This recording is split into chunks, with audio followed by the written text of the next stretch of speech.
Bonsoir à toutes et à tous, bonsoir à tous les suiveurs et à tous les inconditionnels de Grégoire Omnisport. Malheureusement, Manchester City s'impose face à Leicester. Donc l'équipe de Petit Guène et de Modou Guène donc s'impose face à Leicester. Donc Leicester a perdu 1-0 face à Manchester City. Donc dimanche vers 18h GMT, on saura le champion d'Angleterre 2018-2019. Donc City donc est favori pour se succéder à elle-même. L'équipe de Pep Guardiola qui avait remporté la Premier League 2018 donc risque de remporter la Premier League 2019. Même si jeexagul des na benn match parce que dimanche auront les finales dina am ñaari finale Liverpool mooy ak Wolverhampton bon domine match bu métti la pour Sadio Mané ak Liverpool. Donc City est déplacé dem fële ca Brighton and Hove Albion parce que Leicester moom lañ xalaatoon ne dina mën a indil Guingamp City, mais City a réussi à s'imposer sans être ultra réaliste, sans être ultra performant. City s'est imposé 1-0.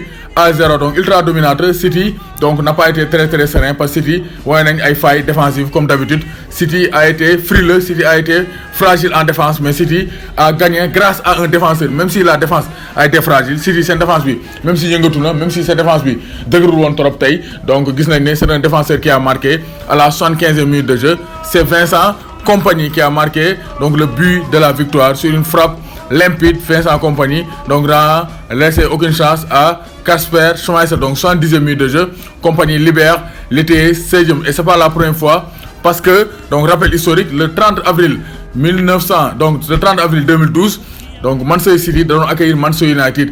Actuellement donc boobu noonu Manchester United amoon na 83 points donc en 35 journées. City am 80 points en 35 journées. Donc Manchester United rayoon na année boobu City de 3 points. Les ñu dajee à l'Etihad Stadium, Kompany moo dugal sur corner à la 45e minute de jeu te but boobu moo taxoon City raw Manchester United. Donc goal average plus 61 pour City et plus 53 pour Manchester United. Donc je vous dis que Kompany est un joueur très décisif. Donc il avait offert le titre presque donc à Manchester City en 2012. Cette fois-ci, il a marqué un but très précieux pour les Citizens de Pep Guardiola. Donc gis nañ ne donc Guardiola dafa démarrer donc avec Agüero, Sterling ak Bernardo Silva pour son trio offensif, mais gis nañ ne donc City n'a pas été très dangereux parce que ils n'ont pas réussi à percer la défense de Leicester qui a été très bien organisée. Donc Leicester amoon na organisation bu baax, mais Leicester lu seen problème City booy daje ak moom il faut marquer boo amee même si vous faites amoo occasion yu bari il faut être réaliste, mais Leicester n'a pas été réaliste. Maddison dafa mandé bal bi donc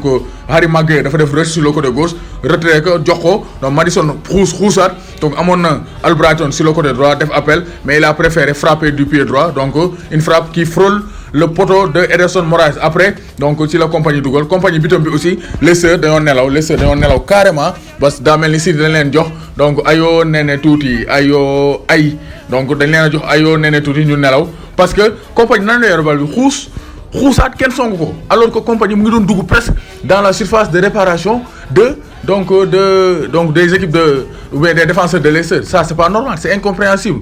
Nan la défenseur central bu City romb milieu terrain bi xuusaat ba waay dugg ci défense adverse bi donc dans la surface de réparation dans les 18 mètres gars yi songuñu ko moo tax il a tenté un tir donc puissant et Kompany c'est un puissant donc il n'a laissé aucune chance à Ederson donc à Kasper Schmeichel. Donc Kasper Schmeichel s'est cassé les dents. Il s'impose 1-0 grâce à un but de Vincent Kompany qui délivre l'Etihad Stadium. Donc c'est la 33e fois que donc le propriétaire de la première place change, donc le fauteuil de leader donc change pour la 33e fois. C'est pour dire que championnat Angleterre maintenant donc 33e fois donc qui jël premier donc premier deuxième di alterné qui Liverpool jël premier City jël deuxième 33e fois de la saison. C'est pour dire que cette saison a été palpitante entre les deux meilleures équipes d'Angleterre cette saison et l'année dernière aussi. Ces deux dernières saisons donc City et Liverpool sont devant donc les autres équipes, le Big Four qui suit. Donc c'est pour dire que Manchester City donc va faire un grand pas vers le titre. Manchester City teg na ay jéego yu mag vers le titre grâce à Vincent Kompany parce que match yi boo seetloo City n'a pas grandement dominé mais City li mu soxloon mooy la victoire. 19 tirs au total, 5 tirs cadrés. Donc Leicester am 7 tirs au total, 2 tirs cadrés. City am na 61% de possession de balle, Leicester 39. Donc Leicester a beaucoup résisté, mais Leicester a craqué face à Manchester City grâce à Vincent Kompany. Donc City defuñu extraordinaire, mais City a joué avec l'expérience, avec le métier, et Vincent Kompany a fait la différence. Donc City 95 points, Liverpool 94 points. Donc la dernière journée sera la finale, mais City a donc 80% de chance donc de remporter un deuxième titre de champion d'Angleterre consécutif. Donc fait bi nga xamantene lolu gëj na am équipe di tegle donc 2 fois de suite le championnat d'Angleterre lolu gëj na am, et City et Pep Guardiola sont sur la voie d'un deuxième sacre en Premier League, d'un deuxième sacre consécutif en Premier League. Mais donc jeexagul ñun wa Sénégal Pau Bambali donc ñëpp nañ yëngal bouteille pour jéem a jël championnat bi lors de la dernière journée. Donc City xam leen ne jeexagul, Sadio ngi ñëw dal seen kaw, Sadio Mané. Donc big dédicace aux supporters de City parce que c'est le fair play. Donc Modou Guène maa lay bëggee bu baax, Ousmane Guène donc maa lay bëggee bu baax, donc Petit Guène maa lay bëggee, donc Ousmane Guène raxaale naa donc la famille Guène bëggee naa leen bu baax a baax a baax.